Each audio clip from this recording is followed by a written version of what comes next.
Hey everyone, and welcome back. Today we're going to be looking at myopia, specifically how atropine affects choroidal thickness in kids. Yeah. We're working with a meta-analysis from Frontiers in Pharmacology from October 2024. All right. So pretty recent, Yeah. and it looks like we're about to dilate on some fascinating research today. All right. Let's do it. I'm excited. Yeah. So this meta-analysis really highlights just how widespread myopia is becoming. Oh, absolutely. It's a global epidemic, really. Yeah. And the numbers are staggering. By 2050, they're predicting almost 5 billion people globally will be affected. Wow. 5 billion. That's half the planet. It's incredible. That really emphasizes how important it is that we find effective treatments. Yeah. And this study is focusing on atropine, which has been, making a name for itself in myopia management. Right. But before we get into the study itself, can you give us a quick refresher on what the choroid is and why it matters? Sure. So the choroid is this layer of blood vessels that sits right beneath the retina, and it's essentially the retina's lifeline, providing all the oxygen and nutrients it needs to function properly. So it's like the support system Yeah. You could for the retina. Yeah. Okay. So how does that tie into myopia? Well, that's what's so interesting. Researchers have observed that in eyes with myopia, the choroid tends to thin out. Right. And some believe that this thinning could actually be an early warning sign of myopia development. Wow. So that's really interesting. So if we can figure out how to keep the choroid healthy and thick, Yeah. maybe we can get ahead of myopia. Exactly. That's the hope. And that's where atropine comes in. Right. This study wanted to see if atropine, alongside its myopia slowing powers, also has a noticeable effect on choroidal thickness. Okay, so let's get into the study itself now. It's a meta-analysis. Yes. Which means that they're looking at a bunch of different studies, right? Yeah, it's like a super study. It combines data from multiple studies to get a more comprehensive picture. Right. This one crunched the numbers from 4 separate studies involving a total of 307 children. All the kids were using a low concentration of atropine, the 0.01% dose. Okay. So they wanted to see the impact of this specific atropine dose on the choroid. Okay, and what did they find? Well, the first finding is that atropine did indeed cause choroidal thickening in these kids. Really? And what's interesting is that this thickening happened after just 1 month of treatment. Wow. So 1 month. That's pretty quick. Yeah. Did it last, though? Or is it just like a fleeting effect? Yeah, good question. The researchers tracked the kids for at least 3 months and found that the choroid stayed thicker.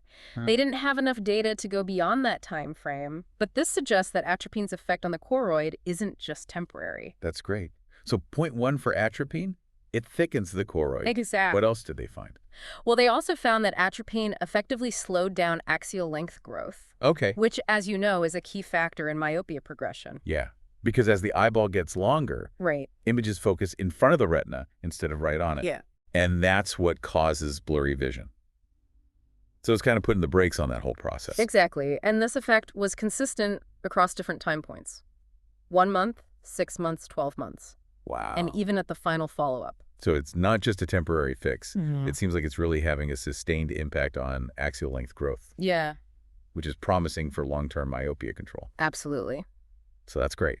And then what about the Refraction. refraction? Yeah. So remember, refraction is basically how well the eye focuses light. So how clearly they can see. Exactly. So in the first month, they didn't see a big difference in refraction between the kids using atropine and the control group. Oh, really? But at the final follow-up, the kids using atropine did show significantly less myopic progression in terms of refraction Oh, wow. compared to those who weren't. So even though it wasn't immediate, Right. it seems like over time it did have a positive effect. Yeah, it's like it's working behind the scenes to prevent things from getting worse. Yeah, exactly. So very promising for long-term myopia management. Absolutely. But it kind of brings the question of how is it working? Yeah. What's going on that molecular level Right. that's causing this choroidal thickening? Exactly. That's the big question.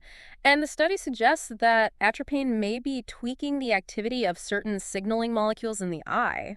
Okay. These are like tiny messengers that control various functions, including choroidal thickness. So it's kind of like sending signals to the choroid to bulk up. It's possible. We're talking about molecules like dopamine, acetylcholine, and nitric oxide, Okay. all of which have roles in regulating eye function. So it's kind of like playing puppet master with these different molecules and, It's possible. orchestrating these changes. Yes, we don't know for sure. Medicare, at least? Yeah, but it's definitely an area for further research. For sure. I mean, that's pretty incredible to think about. Yeah. But I'm sure more research is needed Oh, absolutely. This is just the tip of the iceberg. to definitively say how it all works. We have a lot more to learn. But it's pretty amazing. Well, this is definitely an eye-opener. It is. Already. And we're just getting started. Yeah. So stay tuned. Yeah, it really is exciting to see all this research coming out. And the more we learn about how atropine works, the better equipped we'll be to, fight myopia. For sure. Yeah. But before we get too ahead of ourselves, Yeah. I think it's important to understand, how the researchers got to these conclusions. Absolutely. We need to look at the methods. Yeah. Let's pull back the curtain a bit for our listeners. Right. So how do they go about, doing this meta-analysis? Well, I started by searching through 3 major medical databases, Medline Embase and Web of Science. Okay. They were looking for any studies that investigated the effects of atropine on choroidal thickness in children. Okay, so they were looking far and wide. They were.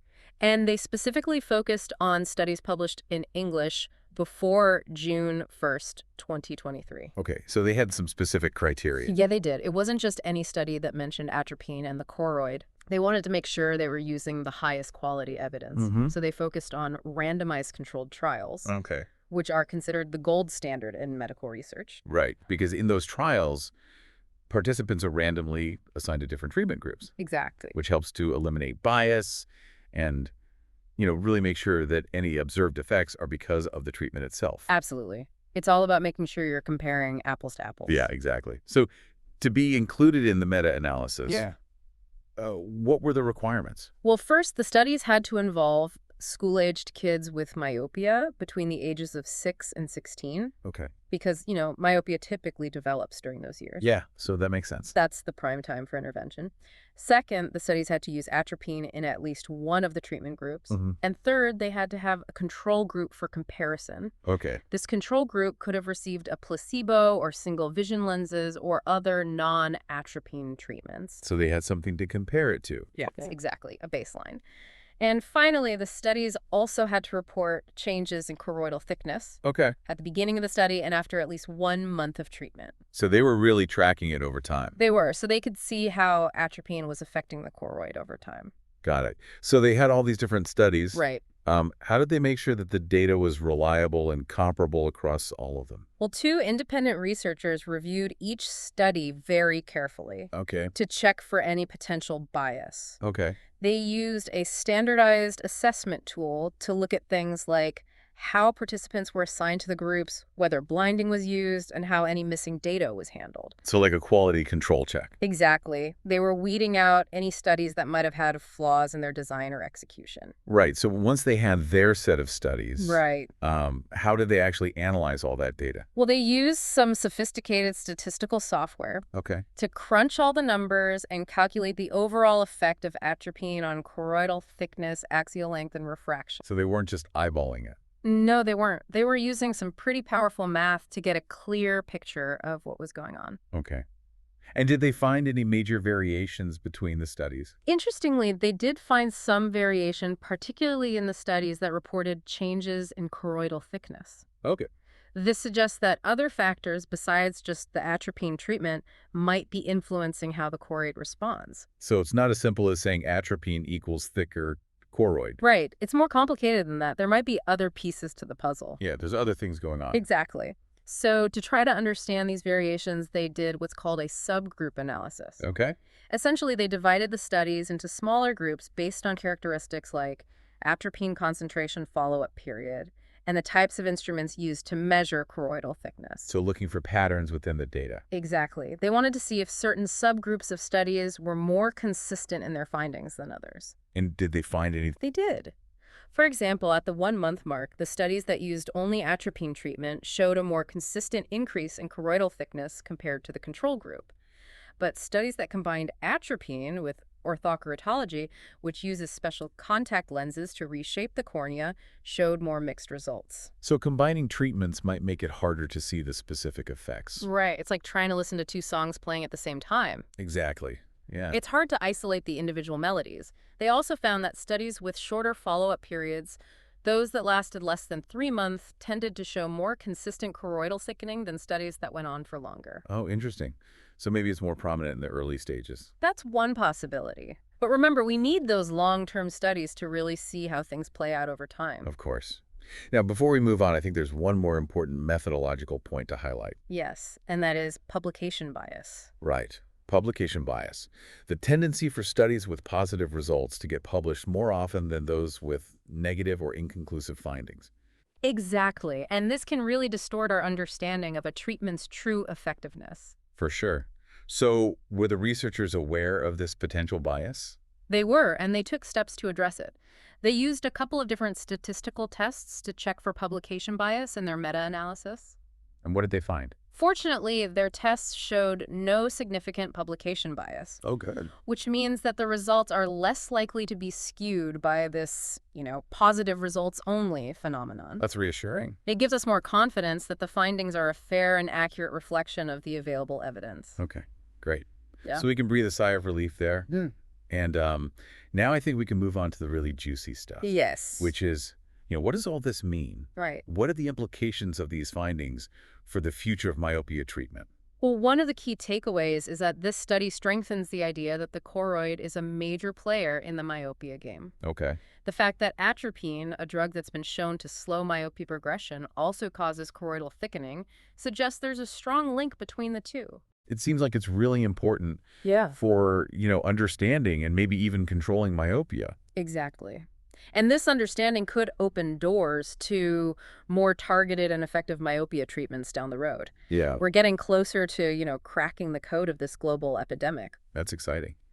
But before we get lost in all the possibilities, I think it's important to remember that, this meta-analysis does have some limitations. Right. We always need to be mindful of the limitations. Yeah, so let's talk about that. Okay. What are some of those limitations that we need to keep in mind? Well, as we mentioned earlier, the number of studies included in the analysis was relatively small, only 4. Okay. So we need to be a bit cautious about generalizing the findings to larger populations. So larger studies are needed. Absolutely, to confirm these findings and see if they hold up in a wider range of kids. Okay. Another important limitation is that all the studies were conducted in Asian populations. Oh, okay. And we know that myopia can behave differently in different ethnic groups. Right. So it's possible that the effects of atropine on the choroid might not be the same in other populations. So more diversity in the research is needed. Exactly. We need to make sure we're representing all populations in our quest to understand and treat myopia. For sure. And then, was there anything else? Well, there's another limitation. All the studies use the same low concentration of atropine, the 0.01%. Okay. So what's the issue with that? It means that we don't know how other concentrations, like the higher 1% dose, might affect the choroid. Right. It's entirely possible that different doses could have different effects, both good and bad. So we've only seen one side of it. Yeah.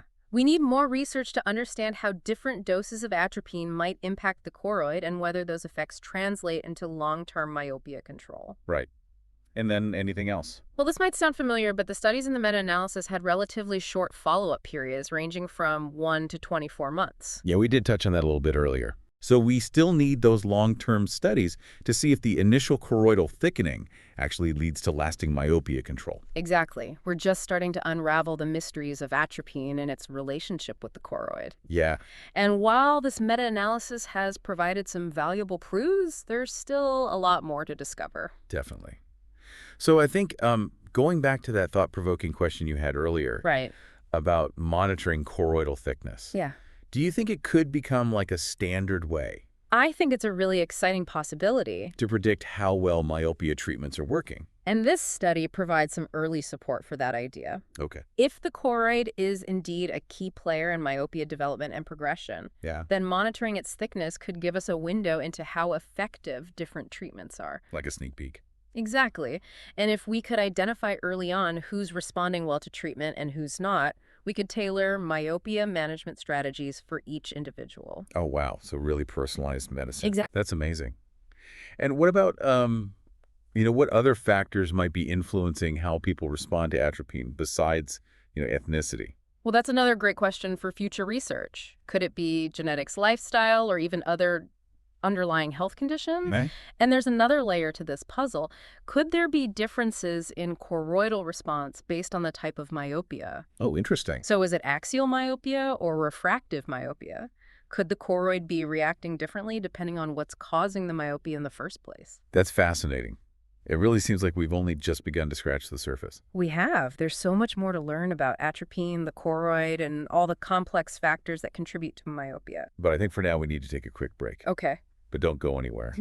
We'll be back soon to wrap up this deep dive with some key takeaways and leave you with some food for thought.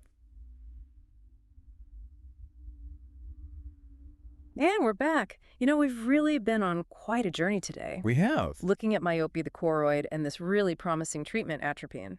Yeah, it's been a fascinating deep dive. I think we've uncovered some really intriguing things about how atropine might be working on the eye. We have. But before we wrap things up, Yeah. I want to make sure that we're leaving our listeners with, a really clear understanding of the big picture. Right. So let's recap the key takeaways from this meta-analysis. All right. So first and foremost, atropine seems to be doing more than just slowing myopia progression. Yeah. It's also causing a noticeable thickening of the choroid. And this effect seems to last for at least 3 months. So not just temporary atropine's really impacting the choroid structure. It seems to be, which is potentially huge because a healthy choroid is essential for good vision. For sure.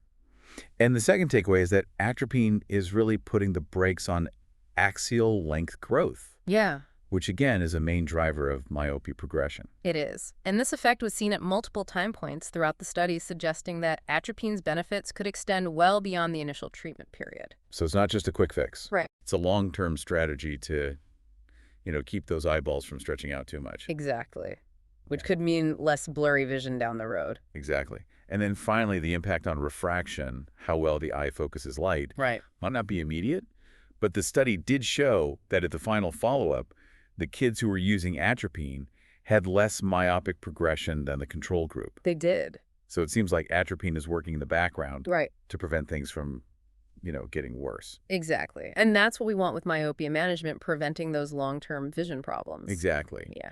But with all research, there are some limitations. Absolutely. We always have to be critical of the information we're given and understand the nuances of the study. So let's talk about some of those limitations. Okay. So in this case, the small number of studies in the meta-analysis, the fact that it focused on Asian populations, Right.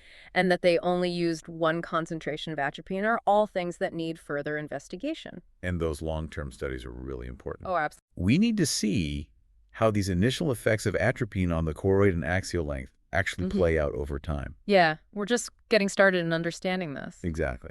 And you mentioned earlier, that monitoring choroidal thickness could be a good way to predict how well those treatments are working. I think it's a really exciting possibility. And this study gives us reason to believe that if we can figure out who's responding well and who might need a different approach, then we can really personalize treatment strategies and hopefully get better outcomes. That's incredible. Yeah. So what other factors do you think might be influencing how individuals respond to atropine besides, ethnicity? Yeah, that's a great question. Could it be genetics, lifestyle, or even other health conditions? Yeah. And then, we could even look into if there are differences in the choroidal response based on the type of myopia someone has. Oh, that's interesting. Yeah. So is it axial myopia or refractive myopia? Okay. Could the choroid be reacting differently depending on what's causing the myopia in the first place? Wow.